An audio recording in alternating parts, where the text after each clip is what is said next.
మనం అసలు ఎందుకు పాజిటివ్గా ఉండాలి? అందరూ అంటుంటారు కదా, బీ పాజిటివ్ అని. Why you need to be positive? That is the question. I pose that question to me. ఎందుకురా పాజిటివ్గా ఉంటే ఏం లాభం? నెగిటివ్ కూడా ఉంటాను, పాజిటివ్ కూడా ఉంటాను, ఎందుకు? ఏం ఫరక్ ఎందుకు అని నేను క్వశ్చన్ చేసుకున్నప్పుడు I got a very beautiful answer. దానికి ఏంటంటే, ఫర్ ఎగ్జాంపుల్, మనం ఫ్రెండ్స్ అందరూ వెళ్తాం ఒక కార్లో, ఒక పార్కింగ్ లాట్లోకి ఎంటర్ అవుతాం. అన్ని కార్లు పార్కింగ్లో ఉంటాయి. ఒకడు అంటాడు, రే ఏంట్రా ఇంత ఉంది రష్ క్రౌడ్, వెళ్ళిపోదాం పదా అంటారా, ఇక్కడ పార్కింగ్ దొరకదు ఏం దొరకదు అంటాడు. ఇంకోటి అవును మామ కరెక్ట్ పోదాం పదా అంటాడు. డ్రైవ్ చేస్తున్నాడు, వాడు డ్రైవ్ చేసుకొని వచ్చాడు కదా దూరం, ఎందుకు దొరకదు, దొరుకుతుంది చూడండి అని చెప్పి ఎంటర్ అవుతాడు. ఎంటర్ అయ్యి he will look for what? He will look for gap, he will look for that slot. ఎక్కడ నాకు పార్కింగ్ దొరుకుతుంది అని కళ్ళు వెతకడం మొదలెడతాయి. So he was positive about finding a gap, finding a slot. So ఇలా చూస్తూ ఉన్నాం, అన్ని ఫుల్ ఉంటాయి, ఇక్కడ తిప్పితే ఇది ఫుల్, ఇటు తిప్పితే ఇది ఫుల్, ఇంక ముందు అంతా ఫుల్ ఉంటుంది. ఎవరో టక్కని లైట్స్ ఆన్ చేసి రివర్స్ తీస్తూ ఉంటారు. వాళ్ళు వెళ్ళిపోయే టైం అయి ఉంటుంది. మెల్లగా ఇలా కదులుతారు. వాళ్ళ కదలగానే వీడికి గ్యాప్ దొరుకుతుంది, టక్కని చెప్పి స్నీక్ ఇన్ అయిపోయి పార్కింగ్ అయిపోద్ది. వాడు మిగతా ఫ్రెండ్స్ చూసి ఏమన్నారా, ఇంతమంది ఉన్నారు, ఇంత కాంపిటీషన్ ఉంది, మనకి ఎక్కడ దొరుకుతున్నారా చూడండి, మనం 100 మీటర్స్ కూడా డ్రైవ్ చేయకుండా మనకు పార్కింగ్ స్లాట్ దొరికింది. ఎందుకు దొరికింది అంటే, ఆ డ్రైవర్ ఎవరైతే లీడర్గా డ్రైవ్ చేస్తున్నాడో he was positive, he was looking for a brighter side. నాకు గ్యాప్ ఎందుకు దొరకదని గ్యాప్ కోసం చూశాడు, ఫైండ్ అవుట్ చేశాడు. అలాగే ఇంతమంది ప్రపంచంలో ఉంటారు, అందరూ యాక్టర్లు అవ్వాలనుకుంటారు, అందరూ డైరెక్టర్లు అవ్వాలనుకుంటారు. మనతో ఎక్కడైతుందిరా భయ్, ఒక ఆడిషన్ చెప్తే 5,000 మంది లైన్ కట్టుంటారు, మనం ఎక్కడైతాంరా, that is negative. You are looking for ఎక్కడైతాంరా. ఎందుకు కామ్రా అన్నారు అనుకోండి, యు ఆర్ లుకింగ్ ఫర్ మనం ఎందుకు కామ్రా. నీ మైండ్లో వై నాట్ అనేది క్రియేట్ అయిందంటే you will up for the game which says why not. అదే ఎందుకైతుంది బాబు, మనకేమైనా టాలెంట్, మనకేమైనా కాంప్లెక్షన్ ఉందా, బాడీ ఉందా, వాడు చూడు ఎంత బాగున్నాడు నాకన్నా, వాడినే తీసుకుంటారు, నన్ను ఎందుకు తీసుకుంటారు అని అనుకుని అక్కడ రిక్వైర్మెంట్ నీకే ఉందేమో, అందంగా ఉండడం అవసరం లేదేమో, ఎవరికి తెలుసు. నీ పని ఏంటి?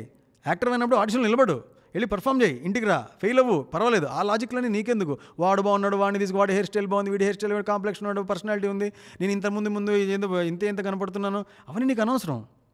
నేను ఎందుకు కాకూడదు, ఏమో అక్కడ రోల్ ఇలా ఉండొచ్చేమో, నీ పర్ఫార్మెన్స్ అరే సార్ ఈ అబ్బాయి చాలా జెన్యూన్గా ఉన్నాడు సార్, నిజంగా ఒక యాక్ట్ చేసినట్టు లేదు సార్, అతను పలుకుతుంటే నిజంగా పలుకుతున్నట్టు సార్, ఇతను తీసుకుందాం సార్ అంటారు అందరూ. అప్పుడు మీకే వస్తుంది ఆపర్చునిటీ. ఒకవేళ నిజంగా మీరు రాకపోతే ఆ అబ్బాయికి వెళ్ళేదేమో, ఉన్నవాళ్ళు అతనే బెటర్ అనుకునే వాళ్ళేమో, మీరు వెళ్ళాక మొత్తం గేమ్ మారిపోయింది. So be positive. సో మనం పాజిటివ్గా ఉండటం వల్ల మనం ఎక్కడికైతే వెళ్ళాలనుకుంటామో అది కనపడుతుంది.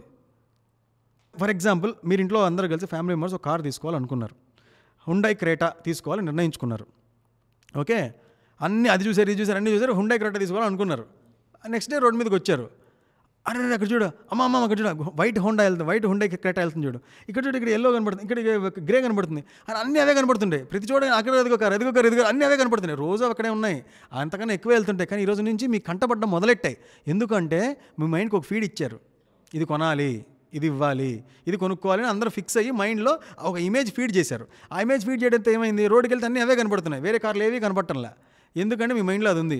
అలాగే మైండ్లో ఒక పాజిటివ్ థాట్ని ఫీడ్ చేయండి. నేను పలానా మంచి యాక్టర్ అవ్వాలి, పలానా ఇది కావాలి, ఎంత రష్ ఉన్నా, ఎంత క్రౌడ్ ఉన్నా, ఎన్ని ఆడిషన్స్ ఉన్నా, నేను యాక్టర్ అవ్వాలనే స్లాట్ కనపడుతుంది. అప్పుడు అరే ఈరోజు ఆడిషన్స్ లేవంటారా అన్నా సరే, ఏమో ఒక్కటేమైనా తీసుకుంటారేమో అడుగుదాం అని ఎలా బుద్ధి వేస్తుంది.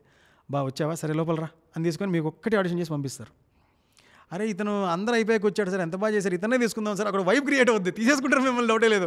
మనం ఎన్ని చూడట్లేదు అలాంటి నెట్లో బౌలింగ్ వేసేవాళ్ళు. మొన్న జోసెఫ్ అనే అతను వెస్టిండీస్ బౌలర్, అతను సెక్యూరిటీ గార్డ్, అతను బౌలింగ్ బాగా వేస్తుంటే, బాబు నువ్వు 150 వేయగలవా, 150 కిలోమీటర్ స్పీడ్ వేయగలవా అని అడిగారంట కోచ్. సార్ 150 కాకపోతే ఇంకెంతైనా వేస్తా, నాకు మాత్రం 6 o'clock కల్లా నేను వచ్చేయాలి, నేను ఇక్కడ సెక్యూరిటీ గార్డ్, నా జాబ్ పోతుంది మళ్ళీ అన్నాడంట.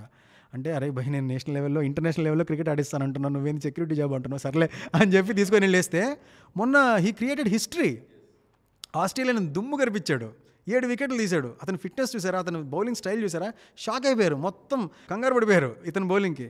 ఎందుకు జరిగింది, ఆయన అక్కడ ఉన్నాడు, ఆయన పాజిటివ్గా ఉన్నాడు, రోజు నేను నెట్స్కి వెళ్ళి బౌలింగ్ చేస్తూ ఏదో చేయాలని ఎంతూజియాస్టిక్గా ఉన్నాడు. సార్ జరిగింది. ఎవరైనా ఊహించగలరా అలాంటి వాళ్ళు వస్తారని? అలా ఎన్ని అద్భుతాలు జరగలేదు. So be positive, miracles just like that happen. దాని వెనకాల ఉండే పాజిటివిటీయే కారణం దానికి, మెరాకిల్స్కి, నెగిటివిటీ కాదు. పాజిటివ్గా ఉంటే ఒక పాజిబిలిటీ కనపడుతుంది మీకు, ఆ పాజిబిలిటీలో పర్ఫామ్ చేయగలం. ఏదైనా అంతే, అందరికి అబ్బా అక్కడ ఎందుకో వాడు ఊరికే పోయాడంటరా, వాడిని చూసాడు డైరెక్టర్ పెట్టేసి ఈరోజు హీరో అయ్యాడరా అంటారు, కానీ లోపల చాలా ఉంటుంది దానికి science. So being positive is very very important. You have to, mind ఏం చేస్తుందంటే మనకు కావాల్సింది చూడడం మొదలెడుతుంది, కావాల్సింది చూడడం మొదలెట్టడమే సక్సెస్. ఒకసారి మిస్ అవుతుంది, 2 సార్లు మిస్ అవుతాయి, 10 సార్లు మిస్ అవ్వదు, 11సారి వచ్చేస్తుంది. బికాస్ కంప్లీట్లీ పాజిటివ్ ఉంటాం కదా. ఒకసారి చాలాసార్లు జరిగింది అలాగ, నన్ను ఎక్కడో వెనకాల బ్యాక్గ్రౌండ్ ఆర్టిస్ట్గా నిలబెట్టారు. బ్యాక్గ్రౌండ్ ఆర్టిస్ట్ ఏముంటాయి డైలాగులు అని చెప్పి ఏడుస్తూ పోలే. బ్యాక్గ్రౌండ్ అయినా సరే నిలబడి మనం ఏం చేయగలం, ఏం పర్ఫామ్ చేయగలం, కళ్ళతో ఏం చేయగలం, ఎవరు డైలాగ్ చెప్తే ఎవరిని చూడొచ్చు, మనలో మనం ఎలా యాక్ట్ చేయగలం, అలా చాలాసార్లు నాకు నేను క్రియేట్ చేసి ఐడెంటిఫై చేశారు.